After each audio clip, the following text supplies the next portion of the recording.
Assalamualaikum warahmatullahi wabarakatuh. Halo anak-anak, bertemu lagi dengan saya Bu Siti Fakatin yang akan menemani belajar kalian selama di kelas 5. Anak-anak, ingat ya, meskipun belajar dari rumah, kita harus tetap semangat. Nah, kita memulai pelajaran kita hari ini. Siapkan dulu alat tulis dan buku catatan kalian ya. Baik anak-anak, hari ini kita akan belajar tentang sistem gerak hewan dan manusia pada tema 1, subtema 1, pembelajaran 1. Nah, untuk lebih lengkapnya, mari kita simak video penjelasan berikut ini. Assalamualaikum warahmatullahi wabarakatuh. Di sini saya akan menjelaskan pelajaran tematik kelas 5, yaitu tema 1, subtema 1, pembelajaran 1. Berikut ini adalah pemetaan kompetensi dasar pada pembelajaran 1, yaitu ada pelajaran IPA dan pelajaran Bahasa Indonesia. Kemudian untuk tujuan pembelajarannya yaitu sebagai berikut. Langsung saja pada materi yang pertama kita, yaitu IPA, tentang sistem gerak pada manusia. Anak-anak pasti tahu kan apa itu gerak? Bahkan kita setiap hari tidak lepas dari yang namanya gerak. Ya, gerak dapat diartikan berpindah tempat atau perubahan posisi sebagian atau seluruh bagian dari tubuh.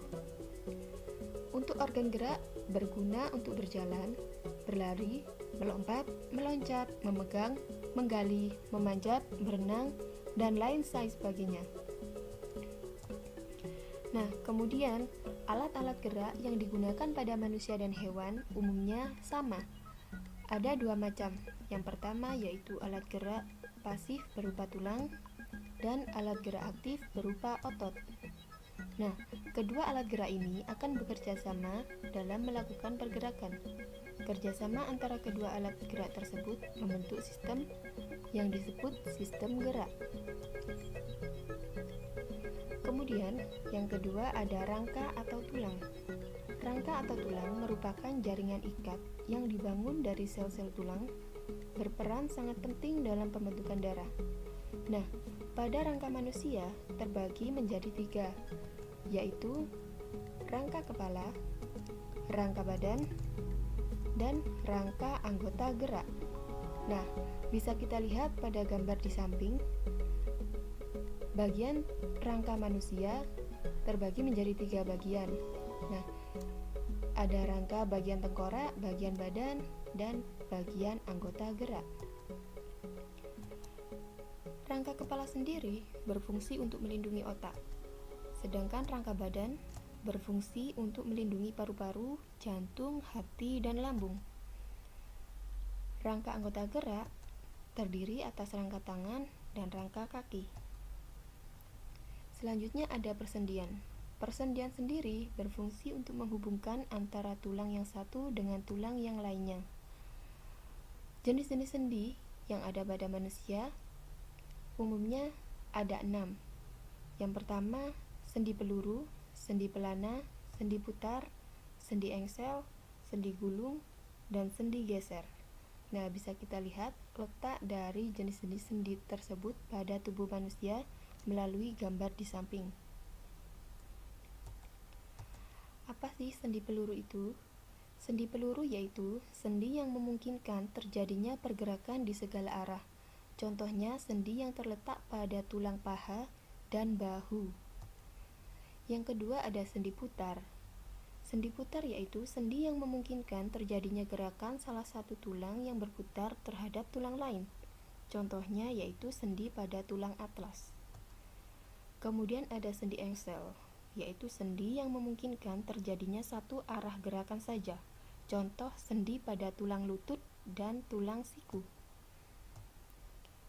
Selanjutnya ada sendi geser, yaitu sendi yang memungkinkan gerakan tulang yang satu menggeser pada tulang yang lain. Contohnya yaitu persendian antar tulang karpal.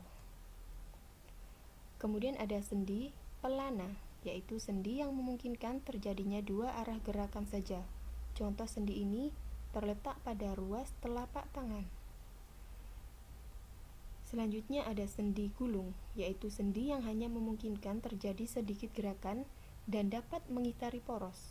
Contoh sendi gulung ini terletak pada tulang pengumpil dan tulang hasta. Kemudian ada otot. Otot yang terdapat pada tubuh manusia ada 3 jenis, yaitu otot polos, biasanya terdapat pada organ sistem pencernaan. Kemudian otot lurik yang melekat pada tulang, dan otot jantung yang biasanya terletak pada jantung. Nah, selanjutnya kita akan memasuki mata pelajaran bahasa Indonesia. Di sini kita akan membahas tentang ide pokok dalam suatu paragraf. Apa sih yang dinamakan ide pokok?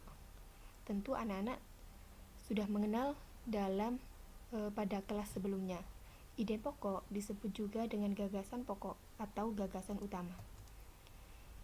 Ide pokok atau gagasan utama yaitu merupakan inti dari suatu bacaan pada sebuah paragraf. Biasanya terdapat pada kalimat utama. Nah, selain ide pokok, ada juga kalimat menjelas, yaitu kalimat yang menjelaskan dari kalimat utama. Ciri-ciri ide pokok itu sendiri, yang pertama yaitu berupa pikiran utama, mengandung inti persoalan yang sedang dibahas. Nah, letaknya bisa di awal yang disebut sebagai paragraf deduktif, atau bisa juga di akhir paragraf disebut paragraf induktif, bahkan bisa terletak di awal dan di akhir, sehingga disebut paragraf campuran. Kemudian dinyatakan secara eksplisit dalam kalimat utama, dituangkan dalam satu kalimat, dan dapat diidentifikasi dengan mudah melalui kata kunci. Nah, Anak-anak, itu tadi penjelasan yang bisa Ibu sampaikan. Ingat ya, meskipun belajar dari rumah, kita harus tetap semangat. Demikian, sampai bertemu di pembelajaran selanjutnya. Wassalamualaikum warahmatullahi wabarakatuh.